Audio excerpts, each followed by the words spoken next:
Hi, Catherine. Hi, Bob. How are you?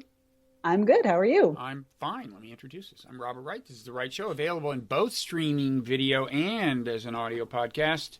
And you are Katherine Mangu-Ward. Is it Mangu or Mangu? It's actually Mangu. No, this is the second one I've gotten wrong in a row. Mangu. I didn't know that. It's, I'm told on good Romanian authority that I mispronounce it. Oh, I see. But yours is closer to the Romanian pronunciation than anything I've generated so far. Maybe. Who knows? As a second generation American immigrant, I have no touch at all with my originating culture. Well, congratulations. So. I encourage that. So it's Katherine Mangu-Ward. You got it. Got it. Okay. So anyway, you are, among other things, the editor-in-chief of Reason magazine, which must be the most famous libertarian magazine in America, right? I feel comfortable saying that. And the most venerable. Did not Ayn Rand, and that's another name I'm probably mispronouncing, right? That one you got right. Did not Ayn Rand herself write for Reason magazine? She, her words did appear in our pages. She never wrote for us, but we did interviews with many greats from that era, including Hayek and Friedman and a bunch of others. I see. And I assume that, and tell me if I'm prying, I don't want to, but in your home, do you have a shrine to Ayn Rand? I do. I burn incense at it daily. It's a really important part of being the editor of Reason. No, I actually was, I started out like Reason started out as an objectivist. Which means that's the name of her philosophy, right? That's right. Objectivism is the name of her philosophy. I was a 15-year-old objectivist. I'm pretty sure I was terrible that summer. And it wasn't until I got to college. You've gotten less annoying since then? That I can't speak to. I'm going to leave that up to your audience to decide. But it wasn't until I got to college that I read some other philosophers and also thought more broadly about politics and ended up with the libertarian label, which is the label that Reason also bears today. It's our 50th anniversary year. We were founded in 1968. Wow. So it's, galas all around. Wow. Nonstop fun in Washington these days. Let me give people a preview of what we're going to talk about, and then I want to ask you a little more about libertarianism before we talk about it. We're going to talk about, in some sense, what I guess is increasingly being called the psychology of tribalism. In any event, the kind of trouble people in the different political tribes are having communicating. You wrote a piece for the New York Times, the physical New York Times, no less, the actual, whatever they call the Week in Review now, Sunday Review. Sunday Review, with your own take on that, and we're going to talk about that.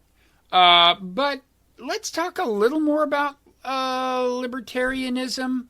Is there a thumbnail definition of what objectivism is? I mean, that's her own version of libertarianism, or it's a particular philosophical kind of backdrop for libertarianism or something? So Rand herself actually hated libertarianism and libertarians and profoundly disassociated herself from them. I think that's probably that ship has probably sailed, since her philosophy is pretty tightly entwined with American libertarianism as it exists in the 21st century. But what Rand stood for was individualism. She was not uncritical of markets, but she was generally in favor of voluntary exchange rather than the use of force. And she also generally stood for rationalism and rational argument about everything. So I think a real dyed-in-the-wool objectivist would probably object to 4 or 5 different things in that characterization, but that's at least a soft layman's version. Well, that sounded pretty consistent with libertarianism, as I understand it. So what part of what she considered libertarianism did she not like? I think it had to do in part with the compromises, right? So American libertarianism, particularly as it existed when she was alive, was a little bit of a strange creature. It was certainly more entwined with the American left, in particular, the kind of like draft card burning and that sort of thing, which I think aesthetically and culturally weren't really her jam. Ayn Rand did not like hippies, and libertarians have room for hippies at the party. So again, certainly an oversimplification, but that's at least a piece of the conflict to the extent that it exists. Well, that gets to the fact that different libertarians have kind of different hobby horses or different motivations, right? You've got your like gun people, your Second Amendment libertarians, you got your drug libertarians, you've got your economic philosophy, Hayekian or whatever libertarians. It is, in some ways, a diverse group. Yeah, and Reason actually tries to be, to the extent that this is a real thing at all, a big tent libertarian outfit. If you think of the sort of golden days of National Review, part of their explicit mission was to say who's in and who's out of the conservative movement, right? Bill Buckley was sort of a gatekeeper. Reason functions a little differently in that even though we are kind of the premier opinion magazine associated with our ideology, we often will publish people who wind up in different places as long as they're starting from what we see as fundamental libertarian principles. So an interesting example of this, just to dig right into some controversy, is that there are libertarians on both sides of the debate about whether or not a baker should be required to bake a wedding cake for a gay wedding. And it sort of depends on whether you see it as a free association issue or as a free speech issue and where exactly the lines get drawn. But we've published arguments on both sides of that because to us, it's an interesting conversation for libertarians to have amongst themselves. Mm-hmm. Now, when I don't live in Washington anymore, but when I moved there, I lived there for a while. I moved there in the late 80s. Libertarianism, I think, was then thought of more as a fringe thing than it is now. It was just coming, like Newt Gingrich was showing up and he was kind of citing some libertarian ideas and so on. So it kind of started to enter the mainstream. And I'm wondering, to what extent is that due to libertarians themselves, or some of them, having evolved a little toward more centrist or more conventional, for example, Brink Lindsay came up with this idea of libertarianism, where it was kind of an explicit compromise with liberals. It's like, okay, we can live with a certain amount of like welfare state and so on. And I know that, when it was, Obama, when Obama first ran for election, I started noticing some libertarians, like Will Wilkinson, who preferred him to the alternative. On the right. And so has libertarianism, which has changed? I mean, first of all, am I right that it's become more acceptable, more closer to mainstream legit? And secondly, if that's true, what has changed, the mainstream or the libertarians? So, I think that Brink and Will's work is really interesting. I would not say it's particularly representative of where libertarianism is headed or where it's evolved in recent years. They're sort of doing an interesting experiment in left libertarianism. But overall, I think something different is going on, which is that I think between the 80s and now, Americans have become pretty disillusioned with the mainstream political parties. That's pretty well documented that more and more people identify as independents. And that's at least in part because they feel like the things they believe don't fit well into the red box or the blue box. A lot of those people have looked to the word libertarian, if not necessarily everything that I would say libertarianism means, as a refuge from those other categories. But I also think the world has become more libertarian. Reason in the 70s was publishing articles about legalizing gay marriage, legalizing marijuana, tons of stuff about policing practices and the need for criminal justice reform, asset forfeiture in particular. And that's all stuff that seemed totally insane at the time, right? It was like, you sweet, batty libertarians with your crazy ideas about your legal weed, that's adorable, but now let the grown-ups talk about politics. And in fact, those things are all political realities now. And, other ideologies came to those conclusions from different places, but they got to the same place. So, I certainly wouldn't say libertarianism has triumphed and we now live in the libertarian world of our dreams. But I do think in many ways Americans have become more comfortable with the idea that the government isn't great at telling people how to live in their private lives. Of course, there are many, many countervailing trends, and there's sort of fodder for Reason to write a new story every day about those countervailing trends. So again, I'm not saying libertarianism triumphant, but I do think some of the ideas that seemed kind of crazy in those 70s and 80s issues of reason now sound pretty normal. Okay. So one thing this does is establish your vantage point, because the New York Times piece you wrote is about the interaction of, kind of conservatives and liberals, or certainly, I guess, Trump supporters and Trump opponents. First of all, I would assume the average libertarian is not, on balance, enthusiastic about Trump. Fair. Okay. You can think of things. And by the way, libertarians disagree on immigration, don't they? Ron Paul was a real restrictionist. That's right. There is some disagreement. I would say more libertarians favor more open immigration than those that favor a more closed system. But there are those in the Libertarian Coalition who would say, listen, I favor open borders or more open borders in general, but given the existence of the welfare state, given, the existence of other government programs that are problematic, it's not quite so simple. And I disagree with those people. I myself am strongly in favor of dramatically increasing all types of immigration, but it is a place on which you sometimes see some disagreement. Okay. And as for Trump's actual kind of policy, I would imagine that the average libertarian would not like the kind of authoritarian vibes, and to the extent that his alliance with evangelicals has led him to favor the constraint of lifestyle choices, they wouldn't like that. They might be fine with a tax cut, but on balance, not fans. That's right. And you're actually seeing something, and Reason has struggled with this a bit. We like tax cuts, but we like tax cuts in the context of cutting government. And Trump has made it very clear that he's not going to reduce spending. Now, he has reduced regulation in some areas, and libertarians are generally in favor of that. But the overall cost of government, and therefore the overall burden ultimately on taxpayers, whether it's now or later, is not reduced. And he has no plans to reduce it. So Reason actually finds itself in a slightly tricky position of saying, these tax cuts aren't a great idea if we're genuinely not pairing them with any other reforms that are consistent with smaller government.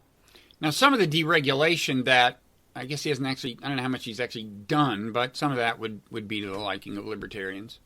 That's right. And we like, in general, that a bunch of his cabinet appointees are looking to reduce regulatory burden. But even some of the folks that I was pretty optimistic about going in, think of Scott Pruitt at the FDA, have proven to be, in many cases, more moderate or just slowed by the machinery of the state, which is not surprising, and haven't necessarily implemented the kind of sweeping changes that either their libertarian backers or their opponents thought they might. Okay.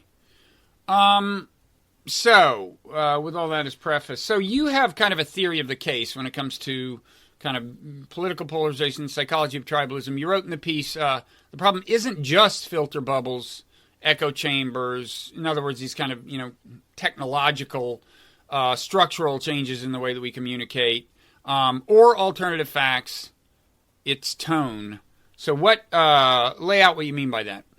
Sure. So I think, of course, the two parties or the many parties have always disagreed. They've often done it in a very vitriolic way, right? You only have to look to some of the very earliest elections where people were accusing each other of being traitors who were also, disloyal to their wives and, all kinds of things. Certainly, super harsh political rhetoric is not new, but I think there's a sort of self-reinforcing cycle that we are in right now that does seem a little bit different than what came before it. And that is liberal smugness and conservative trolling. And those are, in some ways, those are both internet jargon, I guess. Smug is somewhat self-explanatory, but trolling as this idea of kind of baiting your opponents by being a cartoonish version of what they think you are is the way that I would describe trolling. And it's, I say in the piece that I wrote for the New York Times about this, it's really not clear to me who started it. I think there's a certain amount of childish desire to say, well, if the liberals hadn't been so smug, we wouldn't have had to be so trollish, or vice versa. It seems like it happened gradually and it was somewhat self-reinforcing, but in some ways the the fathers of both of those sides are Jon Stewart and Tucker Carlson. Yeah, which I remember this thing on CNN. It's been a while now, so maybe you should remind people. So, well, first of all, let's remind them what Crossfire was. I mean, Crossfire was this left-right. There would be somebody on the left, somebody on the right. For a while, the right was Pat Buchanan. For a while, the left was Mike Kinsley. I was actually at the New Republic then when he was at the New Republic and was doing Crossfire, and then left it to do it full time, I guess. But and then there would be a guest, usually maybe two, but the guest would be kind of cross-examined from the left and the right. And one day, I guess the guest was Jon Stewart, right? So, because who was it? It was Tucker Carlson. Do you remember who was sitting on the left? Was that Mike? Paul Begala. Paul Begala was another lefty they used. Okay. And so Jon Stewart delivered a sermon, right? You want to... Right. So he, obviously he's a comedian, but he was increasingly at that time being taken as kind of a source of news and a voice of authority at the same time. He shows up on Crossfire and he basically says, like, let's get real for a minute.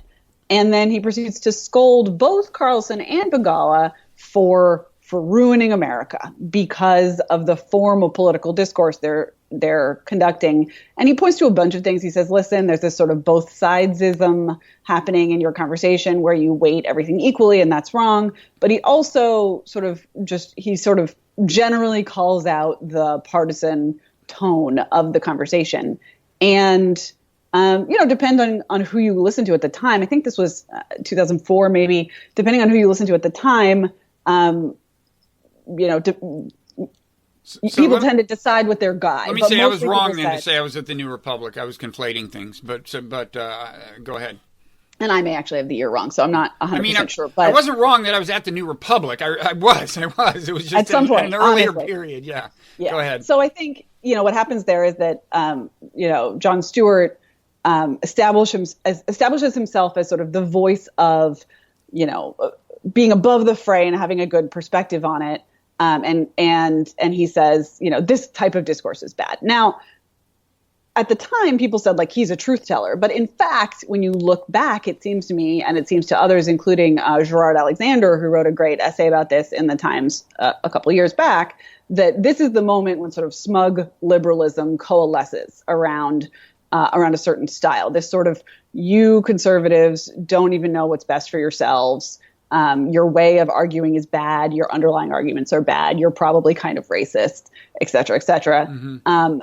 But I think what's interesting is that Tucker Carlson, who has, he has more lives. He has 9 lives, right? The guy just keeps coming back with a new show, a new thing, whatever. And he's now one of the top-rated hosts on Fox. And his style, if anything, has become more aggressively partisan and trollish than it was in his Crossfire days. Mm-hmm. So we have the kind of smug liberal who has spawned dozens of shows like The Daily Show once was, and meanwhile Carlson at the top of the ratings charts, and the two feed on each other.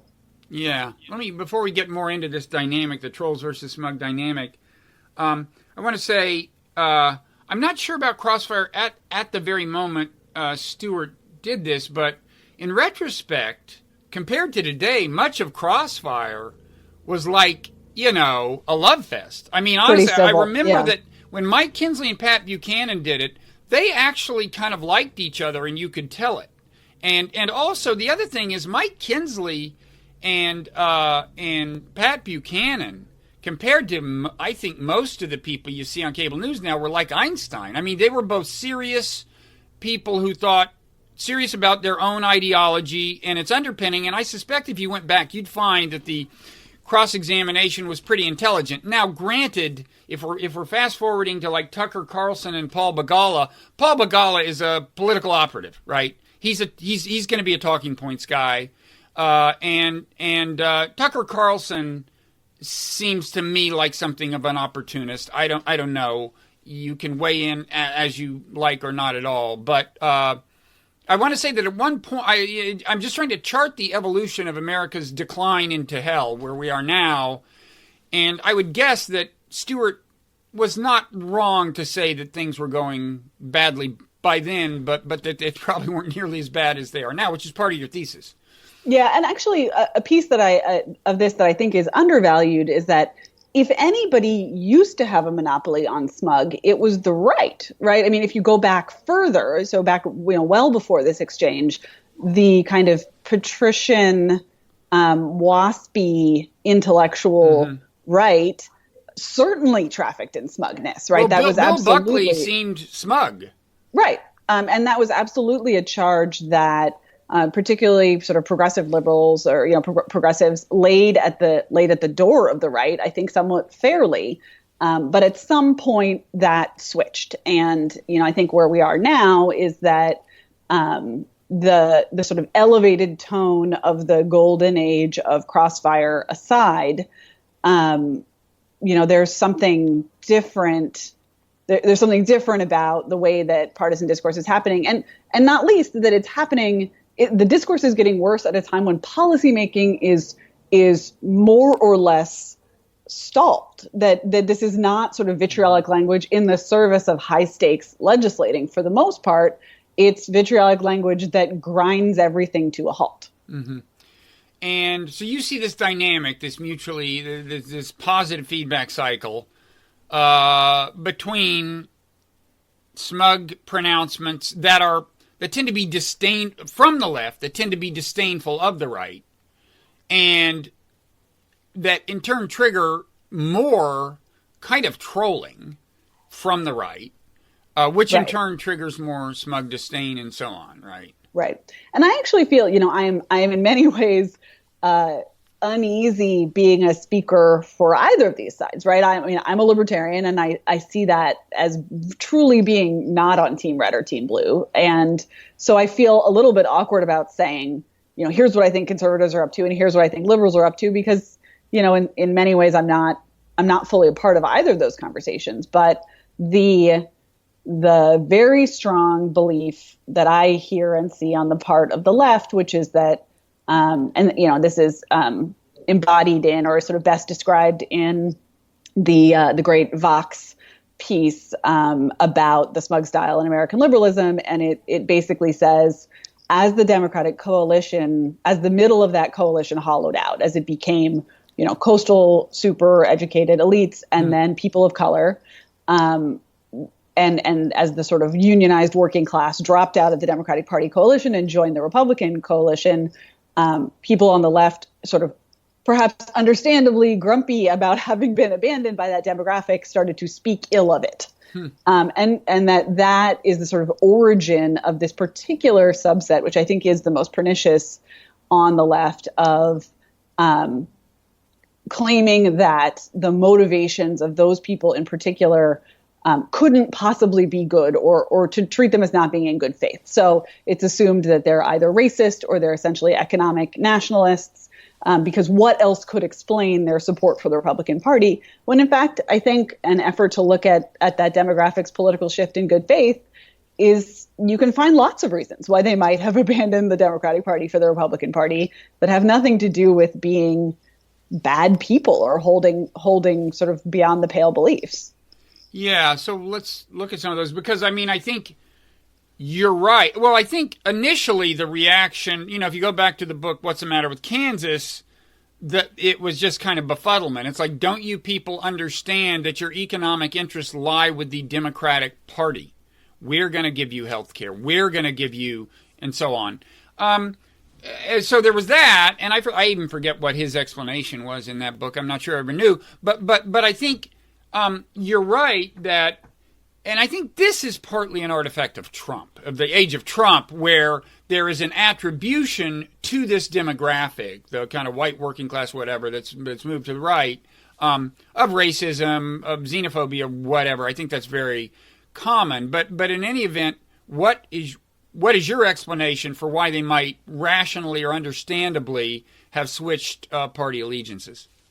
So I think there's a couple things going on. I think, I am a big fan of Jonathan Haidt, whose work on kind of the underlying personality and psychological factors of people's political affiliations is very powerful.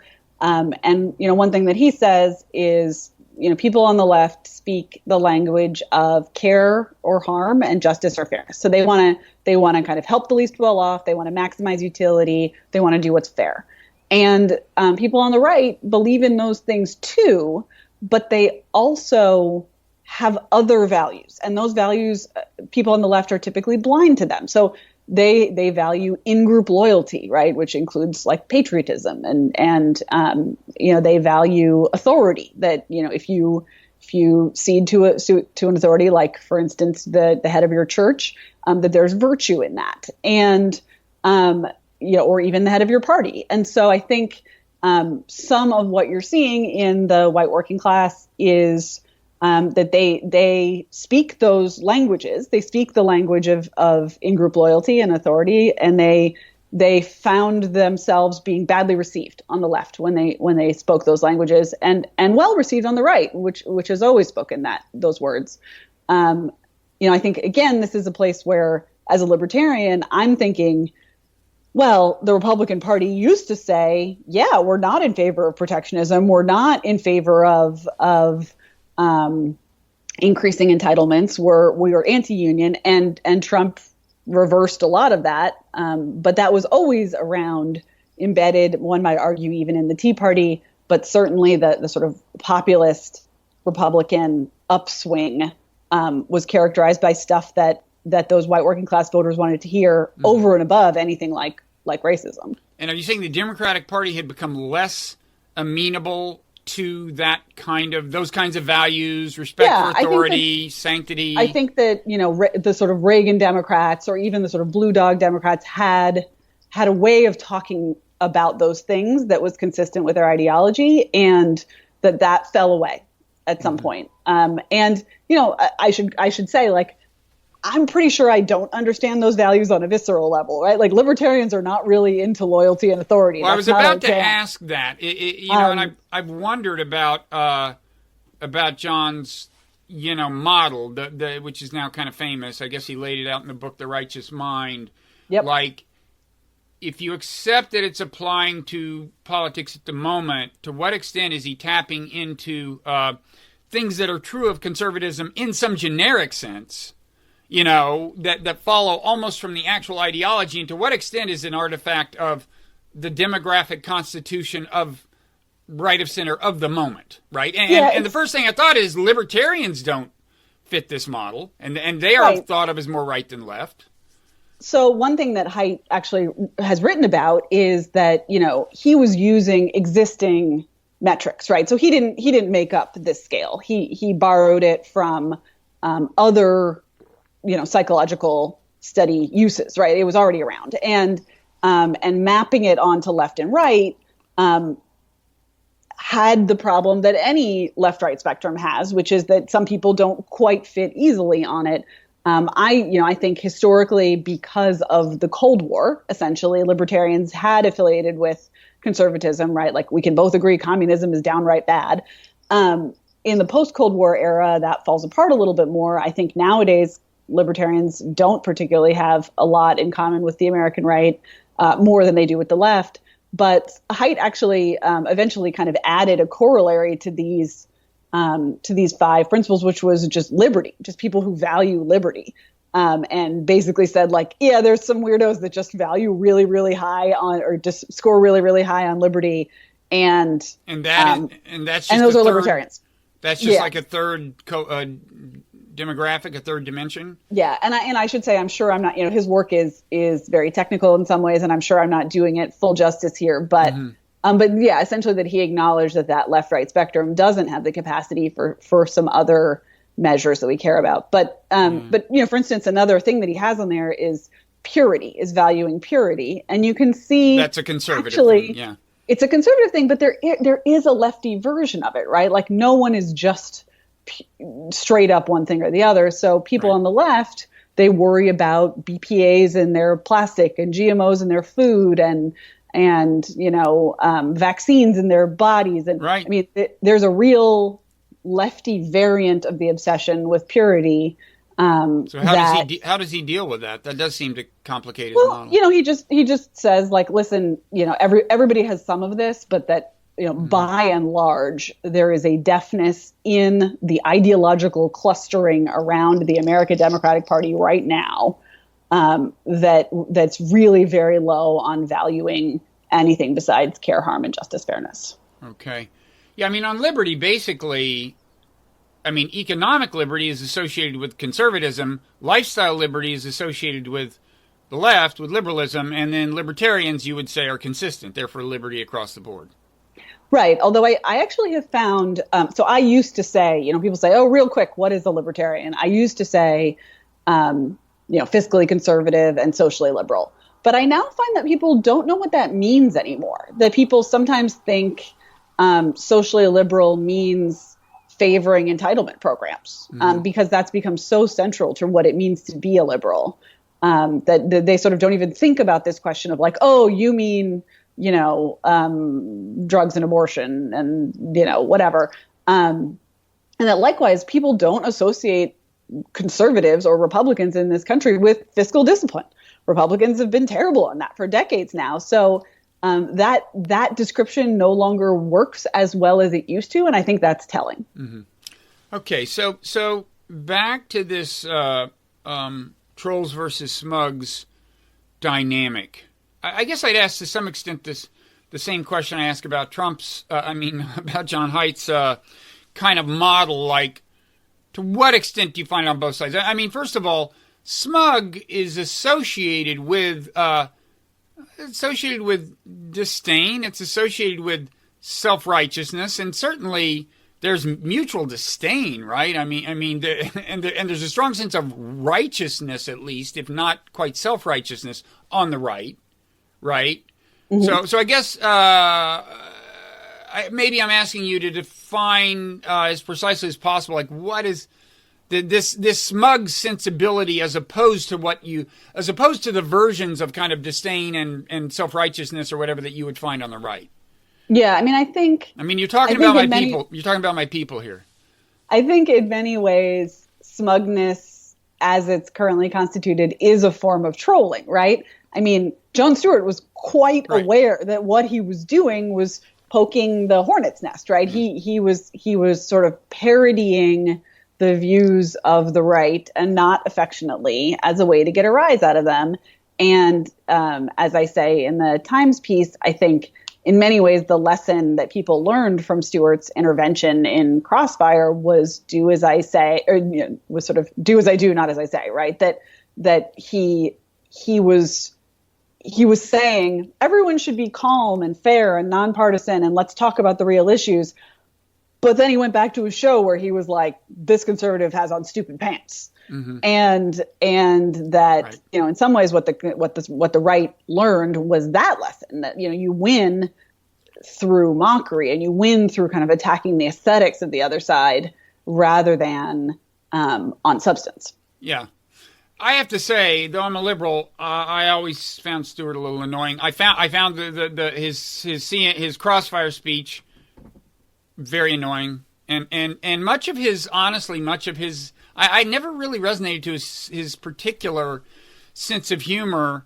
And you're right, the show, the premise was that everything conservatives believe is not just stupid, but self-evidently stupid.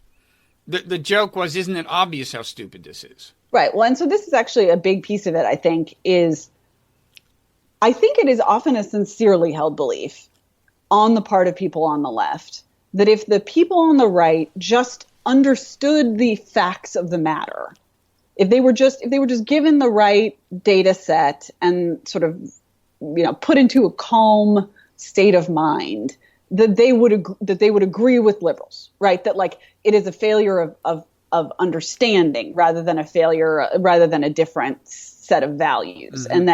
and that's behind a lot of Barack Obama's rhetoric, which to people on the left sounded like him saying, I want to give you the information. I'm going to open my hands to you. All I'm asking is that you take a common sense approach to policy or to politics. And you think that pervaded his rhetoric? It wasn't just the bitterly clinging to their guns and religion remark?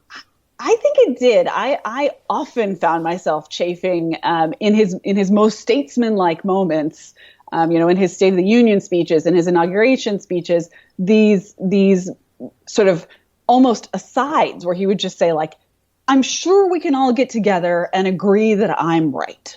And it was like, that's not compromise, right? Like, that's not, to sort of say, I'm going to give you conservatives time to come around to my point of view is not a true compromise. And so, as that was pervading Obama's rhetoric, people on the right got more and more fed up because they were like, listen, it's not that we don't get it. It's that we think you're wrong. It's that we think your values are wrong, that you are missing important moral things about how we should evaluate that information.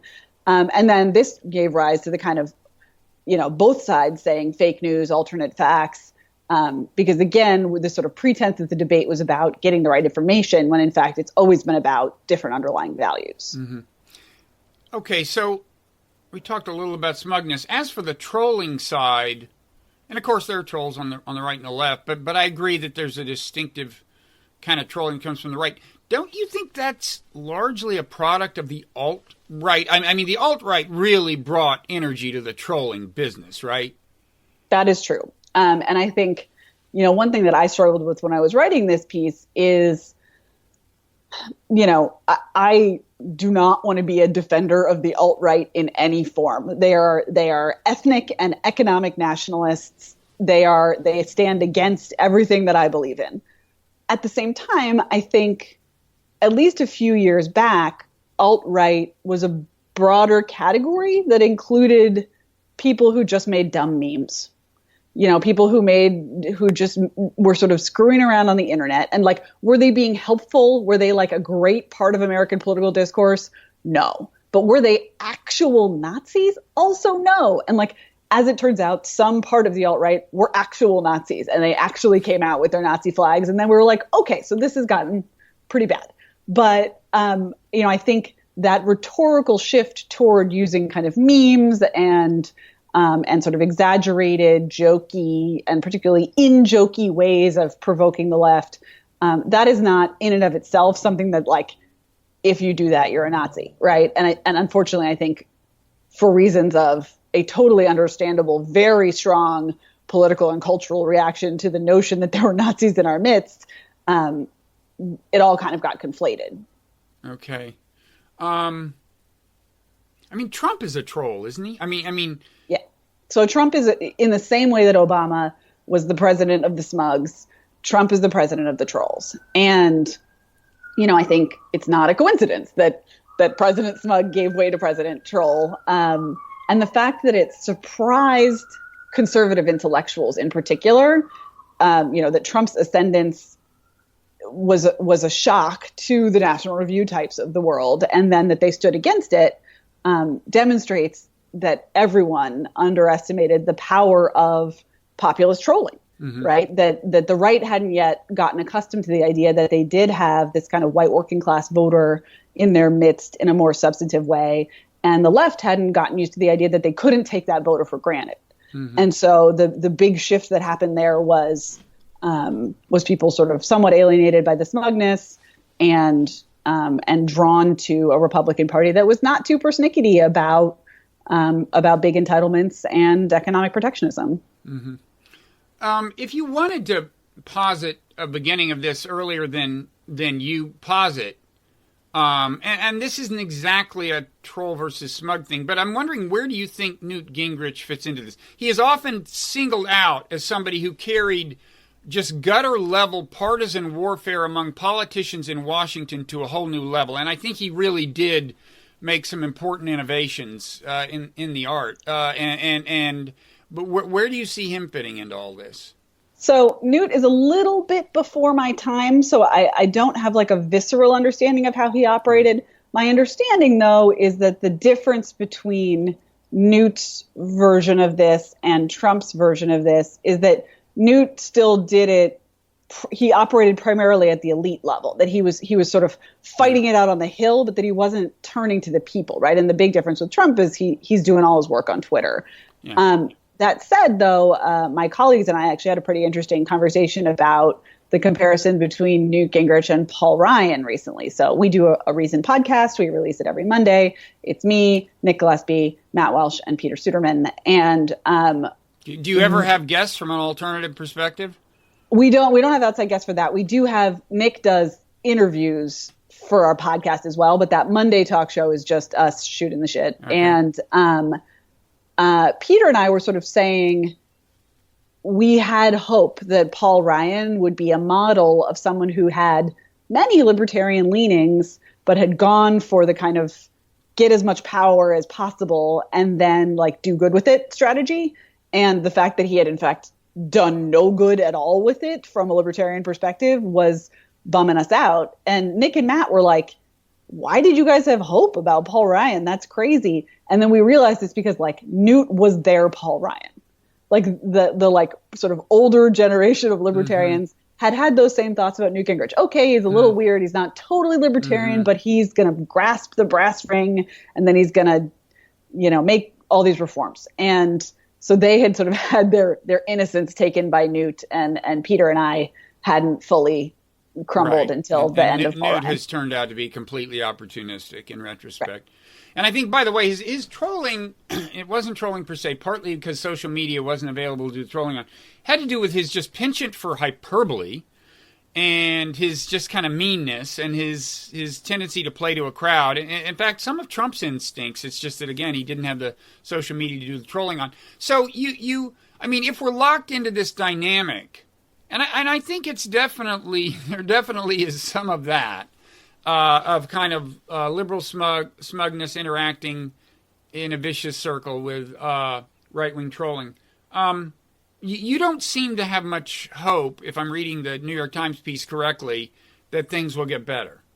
So the hope that I have is, so I should start by saying I am typically skeptical of theories that rely on some kind of breakdown before things get better, right? And this is something you hear in Washington a lot. Okay, once the Republicans really get a walloping, they're going to go into the wilderness and rediscover their fiscally conservative roots. Or, you know, once the Democrats lose enough elections, they're going to, you know, get back to a kind of real core progressivism that animated the party in the early part of the 20th century, or whatever it is, right? Like people have this idea that like if you lose bad enough, you'll learn your lesson. And I don't see any evidence that that's how things actually work in the two major parties. The thing that I take hope from is the fact that, you know, as we were talking about before, Americans really are increasingly not willing to be put in these boxes. You know, Gallup does this poll. They find more and more that people identify as independents, and that even when you try to force them into the boxes, you say, okay, you're an independent, but who did you vote for? That there's still an increasing number of people who just will say like none of the above. And I can imagine a different set of political coalitions coming out of that slice, if that slice gets big enough. And, you know, here in DC, the New America Foundation has done some interesting stuff, I think, with like transpartisanism. So it's not bipartisan. It's not something that Democrats and Republicans agree on, because that's basically always bad from a libertarian perspective. You know, when you get like a bill named after a tragic victim that passes with no dissenting votes, like that's rarely a good thing. But transpartisanism is stuff like civil asset forfeiture, where kind of it can be, you know, law and order types and social justice-y types can come together. So that kind of thing. I'm sort of hopeful about that. But the American political system is so structured as a two-party system that, you know, even a pretty big swing block in the middle isn't necessarily going to swing how the policy looks. So I'm generally kind of a pessimist, but I think the same broad cultural change that we were talking about at the beginning of this conversation, where an idea that seems absolutely laughable 50 years ago is settled law, or very nearly so now. You know, I think the hope is on a pretty macro horizon rather than, you know, in the next election cycle. Who's doing that work at New America, by the way? Who's spearheading that? You know, they just put out these papers every now and then. I'm not sure I could even say who does it, but I know like Mark Schmitz used to do some of it. I don't know. By the way, you're overdue for a Mark Schmidt conversation on Blogging Heads TV. You tell that guy to reply to the scheduling emails from your. Is that true? Is Mark the one who's at fault? Oh my God, he's the flakiest email replier ever. You know, I've noticed that about him. I don't think we should talk behind his back, but it's pretty bad. We'll just send him the clip. It really is. He could really use some improvement.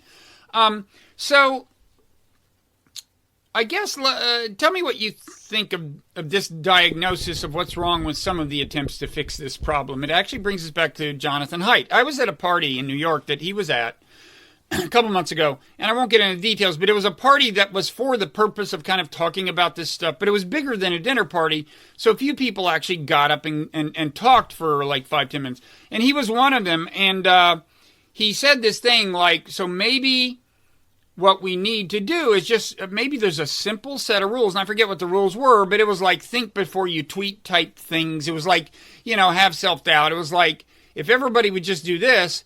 And I was thinking, I didn't get up and talk, but I thought, yeah, that would work if everyone agreed with you that the most important thing to focus on is the problem of political polarization and tribalism. If we could sell all America on the idea that that is the big threat, unfortunately, that is manifestly not the case.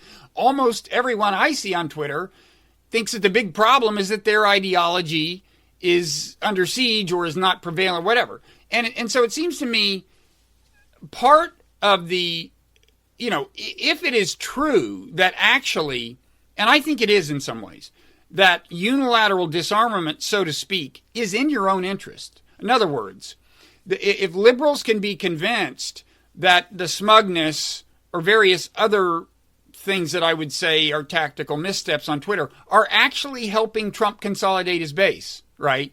If they can be convinced that it's in their political self-interest to do less of this, that seems to me like a more promising way to start to break the cycle. Does that make sense to you?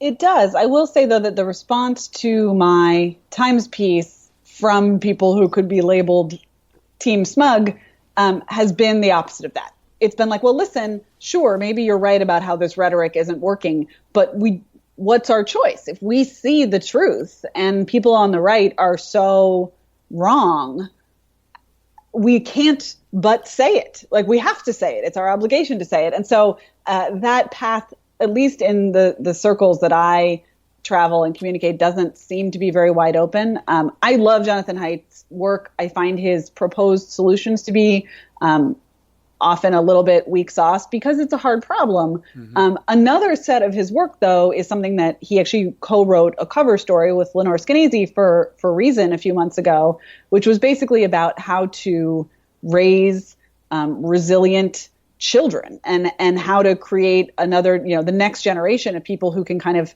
take their lumps and take failure, and how right now our cultural and political conditions are so hostile to that.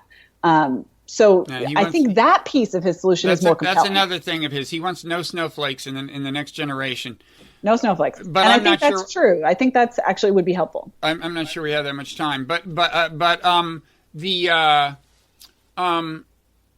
what was I? Well, first of all, this is a good chance to plug this newsletter I put out with help, the Mindful Resistance newsletter at mindfulresistance.net, which tries to keep people in the so-called resistance, people who don't like Trump or Trumpism, keep them apprised of the ways in which certain rhetoric emanating from our side actually helps Trump, and tries to keep them apprised of like just the way news is being processed on the other side, which there's often a certain obliviousness to, I think, on the left. So people should subscribe to that, as a growing number of Americans are, by the way. Anything else on your solution? We have like about 4 minutes left, if I understand your deadline. And I want to ask you quickly about just the Trump. But is there anything else you want to say about this problem? I mean, I do think it's, as I say, I think it's a generational problem. I don't think it's the kind of thing that can be fixed by the perfect presidential candidate or, a single issue where people will suddenly come together. I do think that for all I can tell so far, a lot of the trends about tolerance for offensive speech are going in the wrong direction to solve this problem. If we teach people that they shouldn't feel bad when people say stuff that they disagree with, that they have the right to not feel bad about stuff they disagree with being said in the public sphere, it's going to be really hard to have frank conversations in the public sphere.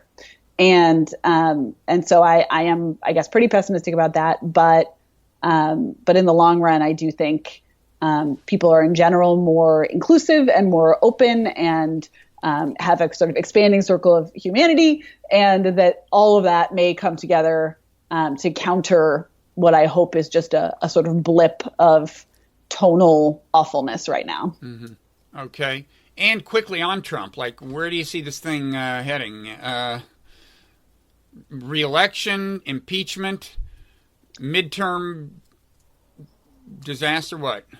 I don't know, man. I didn't think Trump was going to win, so I've officially retired my Trump prognosticator until such time as he is no longer needing to be prognosticated. So I cannot satisfy you with a good prediction there. Overall, I think a good approach is to look at what he's actually done or what he actually can do rather than what he says he's going to do. Because if we look at what he says he's going to do, it's all apocalypse every day.